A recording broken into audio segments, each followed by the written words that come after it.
మీనరాశి వారు మీనరాశి వారికి శ్రీ పరాభవనామ సంవత్సరం నూతన తెలుగు సంవత్సరం ఉగాది పండుగ శుభాకాంక్షలు.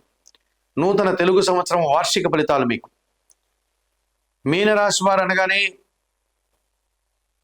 సున్నిత మనస్కులై కాస్త ఊహాలోహాల్లో విహరిస్తూ లలిత కళల మీద ఇష్టాన్ని కలిగి కళాకారులుగా జీవనం సాగించే విధానం ఎక్కువ మందిలో కనిపిస్తుంది.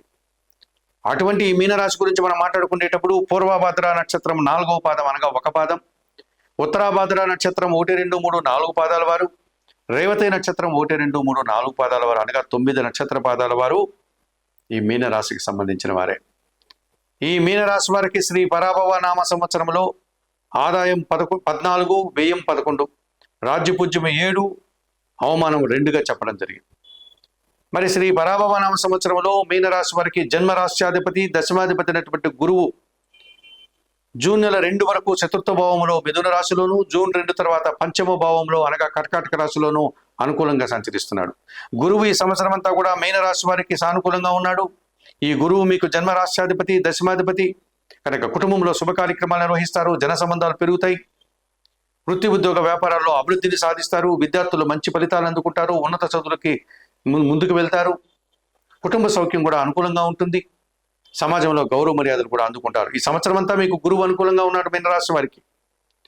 అలాగే మీనరాశి వారికి జన్మరాశిలో శని ప్రతికూలంగా సంచరిస్తున్నాడు. లాభ వ్యయాధిపతి అయినటువంటి శని జన్మరాశిలో ఉండడం వల్ల సోమరితనం వల్ల కొన్ని కార్యక్రమాలు వాయిదా వేస్తారు. పనివారము శ్రమ అధికమవుతుంది, రావాల్సిన ఆదాయం వాయిదా పడుతుంది. శ్రమ అధికం కావడం వల్ల ఆర్థిక సమస్యలు కూడా అధికమవుతాయి. ఆ రకమైనటువంటి అవమానాలు, అనారోగ్య సమస్యలు మిమ్మల్ని ఇబ్బంది పెట్టే పరిస్థితి జన్మరాశిలో శని వల్ల మీకు కనబడుతుంది. ఈ సంవత్సరం అటువంటి ఫలితాలకు అవకాశం ఉంది.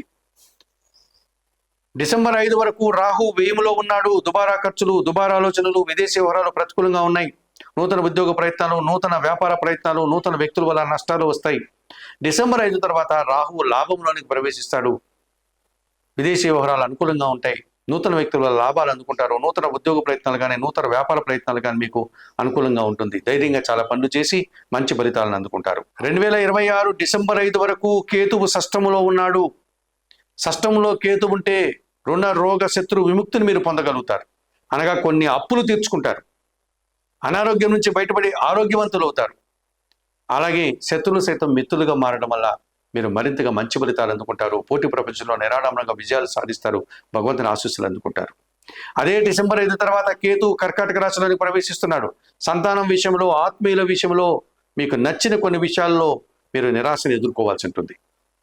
ఇక మీనరాశి వారికి కుజుడు ఈ సంవత్సరం సానుకూలంగా సంతరిస్తున్నాడు. నూతన భూములు కొనుగోలు చేస్తారు, వాహనాలు కొనుగోలు చేస్తారు. అలాగే సూర్య భగవానుడు మీకు చాలా అనుకూలంగా ఉన్నాడు. అధికారుల అండదండలు పుష్కలంగా లభిస్తుంది. పదోన్నతులు పొందగలుగుతారు, నూతన ఉద్యోగాలు అందుకుంటారు, ప్రభుత్వం నుంచి సహాయం అందుకుంటారు, తండ్రి నుంచి కూడా సహకారం అందుకుంటారు. శ్రీ పరాభవనామ సంవత్సరంలో మీనరాశి వారు ఈ సంవత్సరం గురువు సానుకూలంగా ఉన్నాడు. శని భగవానుడు జన్మరాశిలో సంచరిస్తున్నాడు. ఏలినాటి శని దోషం ఉంది. శనేశ్వర దర్శనం చేసుకోండి, నువ్వుల నూనెతో దీపారాధన చేయండి. శనేశ్వర ఆలయంలో అవకాశం లేని వారు ప్రతి శనివారము ఆంజనేయ స్వామి ఆలయానికి వెళ్ళి తమలపాకుల పూజ నిర్వహించండి. సుందరకాండ పారాయణం చేయండి. గోవులకు ఆహార పానీయాలు అందించండి. అలాగే డిసెంబర్ 5 వరకు వ్యయములో రాహుదోషం ఉంది కనుక కనకదుర్గాదేవి దర్శనం, శ్రీదేవి ఖడ్గమాల స్తోత్ర పారాయణం చేయండి. డిసెంబర్ నెల 5 తర్వాత పంచమ కేతు దోషం ఉంది కనుక నిత్య గణపతి ఆరాధన, గణేశాష్టకం చదువుకోండి. ఉలవలను బాగా ఉడికించి బెల్లం పొడితో కలిపి గోవులకు ఆహారంగా అందించండి. ఈ రకంగా మీనరాశి వారి ఈ సంవత్సరం చెప్పినటువంటి పరిహారాలంతా స్వీకరిస్తూ, చెప్పిన విషయాలన్నీ స్వీకరించి మరింతగా మంచి ఫలితాలు పొందాలని మనస్ఫూర్తిగా కోరుకుంటున్నాను.